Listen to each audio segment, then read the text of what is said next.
Glover's got Mark Kilberg over in his corner, so he has some pretty good coaching to back Ladies up and his gentlemen, our skills. sixth bout of the evening is scheduled for three-minute rounds in the Caged Aggression featherweight division. Introducing first, fighting out of the red corner, he stands 5 feet 9 inches tall and weighed in at 145 pounds. He trains with Iowa Top Team. Joining us from Chicago, Illinois, C.J. Glover. And his opponent, fighting out of the blue corner. He stands 5 feet 9 inches tall and weighed in at 145 pounds. Joining us from Bettendorf, Iowa, Jordan Gagne.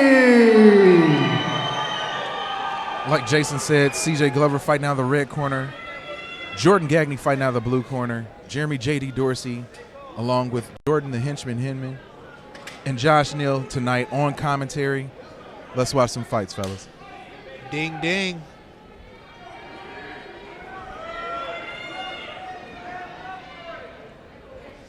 Glover switching stances early and leads with a high head kick.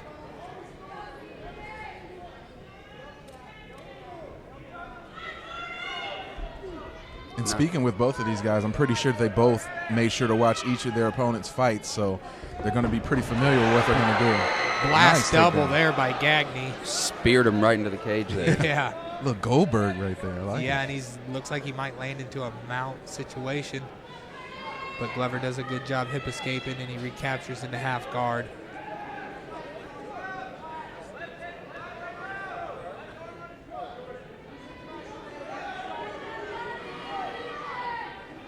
Looks like Gagne's got Spencer Fisher over in his corner, so he dually also has somebody very well and very experienced in mixed martial arts in his corner. So maybe Gagne knows a little something we don't. Maybe he's been doing some training somewhere that is good for him. Slips right into half guard or side control. Yeah, when we talked to Gagne, I know he had been training out in Colorado Springs for a little bit, but he's now independent, so I'm guessing he just decided to look for a little bit of a change. He's doing a good job of controlling the upper body, and he's landing some nice knees to the body as well.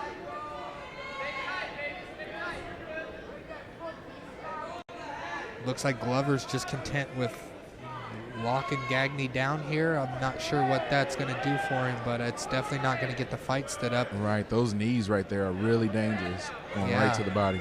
Well, and Gagne is in a dominant position on top of Glover, so it's going to be real hard to have a referee stand you up as long as Gagne's making an attempt to still strike.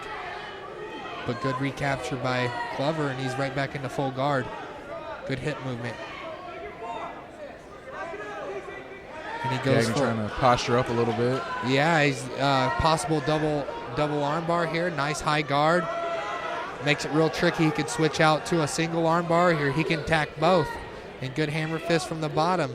Yeah, definitely seeing a lot of improvement from Glover as far as this concerned. I know he got on the ground in one of his fights before, and we definitely didn't see any of this. And Glover just switched off to a great armbar that he's probably going to finish here. If he can turn it over. I don't know that's man.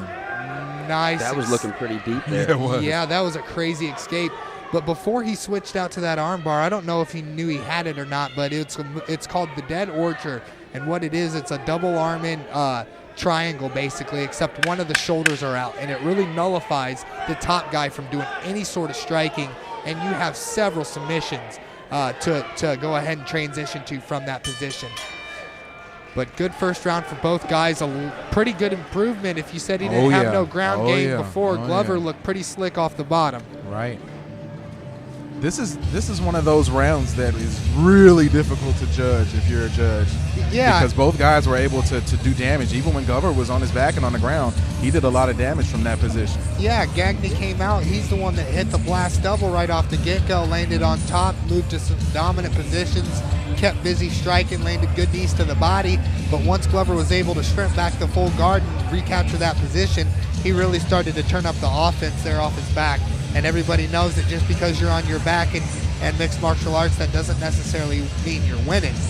The full guard is not a dominant position for either fighter. So if you're not doing anything from the top, you're not really winning the fight either. tough round to call, I'd say. Really tough. Glover taking a little long to get off the stool there. Hands on his knees. I don't know if he's tired. Hands above his head. Yeah, he looked a little sick in the corner during that last round. So that's never. I don't know if he's a little weak right now. Yeah, that's never a good sign. And another blast double by Gagne. He's going to need to make something happen for it to pan off for him this time. Last time it about landed him in some trouble. Yeah, right here, Glover needs to let go of that head, and he needs to work on getting up, bucking, getting underhooking, get up. Yeah, because Gagne, again, he could lock his hands, and he's got a Von Flue choke here that he could finish. A lot of guys have seemed to have that tonight and not went for it. I don't know if they don't know about it or what's the deal here. I'm not sure. Some guys maybe just like to want to do the damage. They don't want to submit nobody. They want to punch him to the fight's over. Oh, he tapped there it out is. the north-south choke. I don't think that choke was in there too deep. Given the vibe off the end of the round, the corner or whatever, it looked like Glover was tired and he kind of just gave up there at the end. Yeah, he was searching for a way out and he got it. I think he really did a good job in the first round. Maybe some conditioning would better improve this kid here. But congrats to Gagne. Yeah, really strong takedowns there from Gagne. I'd like to see what he's able to do standing up. Yeah. And the odds are we're probably going to see that coming up in March when the actual big show happens. Yeah. 45-pound division's pretty stacked in cage aggression too. There's a lot of talent there. I feel like I shouldn't call it I know it's the big show, but maybe I should call it like Clash of the Champions, which is what it's actually called. But yeah, it's the big show kind of sounds, I don't know. Well, this is a smaller show, so obviously the two-night event, it is the big show. That's what these guys are looking forward to. They want on that big show. So you're still right, Jeremy. It's not a bad thing, bud. Okay. All right. But Good it is pep talk, Clash bro. of Champions. Get it right. The big show Clash of Champions? Yeah. Ladies and it up. gentlemen, your referee, Eric Carr, has called a stop to this contest at 49 seconds into round 2, declaring your winner by submission due to north-south choke, Jordan Gagne. There you have it. Jordan Gagne, your winner here tonight at Caged Aggression Challengers 5, Road to the Big Show.